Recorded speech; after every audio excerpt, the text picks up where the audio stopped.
Hello അസ്സാം വലൈക്കും, welcome to my channel. ഞാൻ നസീം.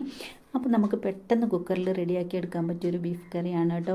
എന്ന് വെച്ചാൽ ഉള്ളിയും തക്കാളിയും ഒന്നും വഴറ്റാതെ പെട്ടെന്നൊരു ഗസ്റ്റൊക്കെ വന്നിട്ടുണ്ടെങ്കിൽ പെട്ടെന്ന് റെഡിയാക്കി എടുക്കാൻ പറ്റും. ചിക്കനായാലും ബീഫായാലും. അപ്പോൾ എൻ്റെ രീതിയിൽ ഞാൻ എങ്ങനെയാണ് തയ്യാറാക്കുന്നത് ഞാൻ നിങ്ങളെയും കൂടി ഒന്ന് കാണിക്കാമെന്ന് വിചാരിച്ചിട്ട് അപ്പോൾ വീഡിയോയിലേക്ക് പോവാം. അപ്പോൾ ഞാനൊരു കുക്കർ എടുത്തിട്ടുണ്ട്. അതിലേക്ക് ഒരു പച്ചമുളകും 4-5 വെളുത്തുള്ളി എടുത്തിട്ടുണ്ട്. ഒരു കറിവേപ്പില 2 തണ്ട് പുതിന എടുത്തിട്ടുണ്ട്. ഒരു വെല്ലുള്ളിയും മീഡിയം സൈസിലുള്ള ഒരു തക്കാളി എടുത്തിട്ടുണ്ട് കേട്ടോ. ഇത് മഞ്ഞൾപ്പൊടി, മല്ലിപ്പൊടി, മുളക് പൊടിയും ബീഫ് മസാലയും കൂടെ ഞാനൊന്ന് ചൂടാക്കി എടുത്താണ് കേട്ടോ. അപ്പോൾ ആവശ്യത്തിന് അത് ഇട്ട് കൊടുക്കാം. കുറച്ച് ഉലുവ ഇട്ട് കൊടുക്കാം. കുറച്ച് വലിയ ജീരകം ഇട്ട് കൊടുക്കാം. ഇത് നല്ല ടേസ്റ്റാണ്, പക്ഷേ ഇതിൻ്റെ ഫ്ലേവർ ഇഷ്ടമില്ലാത്തവരുണ്ടാവുമല്ലോ, അപ്പോൾ അത് ഒഴിവാക്കാം കേട്ടോ. കുറച്ച് വെളിച്ചെണ്ണയും കൂടെ ഒഴിച്ച് കൊടുക്കാം. ആവശ്യത്തിന് ഉപ്പിട്ട് കൊടുക്കാം.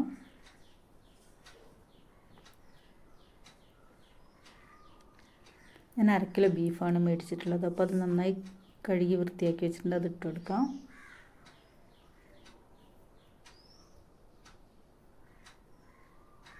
നന്നായിട്ടൊന്ന് മിക്സ് ചെയ്തെടുക്കാം കേട്ടോ. ഇതുവരെ എൻ്റെ ചാനൽ സബ്സ്ക്രൈബ് ചെയ്യാത്തവരുണ്ടെങ്കിൽ ഒന്ന് സബ്സ്ക്രൈബ് ചെയ്യണേ. അപ്പോൾ നമുക്ക് ഇത് കുക്കർ അടുപ്പിൽ വെച്ച് കൊടുക്കാം. ഒരു 7 വിസിലടുപ്പിച്ചെടുക്കട്ടെ. അപ്പോൾ വിസിലൊക്കെ പോയി അടിപൊളിയായിട്ട് വെന്തിട്ടുണ്ട്. അപ്പോൾ ഒരു കുഴമ്പ് പരുവത്തിലാട്ടോ ഞാൻ ചെയ്തെടുത്തിട്ടുള്ളത്. അപ്പോൾ അടിപൊളി ടേസ്റ്റാണ്. എല്ലാവരും ട്രൈ ചെയ്ത് നോക്കണം.